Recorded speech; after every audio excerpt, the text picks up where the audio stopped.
Die geloof waardeur ek lewe, saamgestel uit die geskrifte van Ellen White, gebore uit water en gees. Jesus antwoord, voorwaar ek sê vir jou, as iemand nie gebore word uit water en gees nie, kan hy in die koninkryk van God nie ingaan nie. Johannes hoofstuk 3 vers 5. Christus verwys hier na waterdoop en die vernuwing van die hart deur die gees van God. Berou vir sonde, geloof en doop is die vereiste stappe in bekering. Soos Christene hulle aan die plegtige ritueel van die doop onderwerp, registreer hy die gelofte wat hulle aflê om aan hom getrou te wees. Hierdie gelofte is hulle eed van trou. Christus het die doop die teken van toegang tot sy geestelike koninkryk gemaak. Hy het dit 'n positiewe voorwaarde gemaak waaraan almal moet voldoen wat erken wil word as onder die gesag van die Vader, die Seun en die Heilige Gees.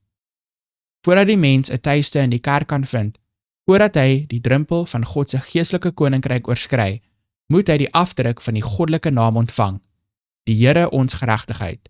Jeremia hoofstuk 23 vers 6. Diegene wat gedoop is in die drie-eenvoudige naam van die Vader, die Seun en die Heilige Gees, verklaar aan die begin van hul Christelike lewe in die openbaar dat hulle die diens van Satan verlaat het en lede van die koninklike familie geword het, kinders van die hemelse koning.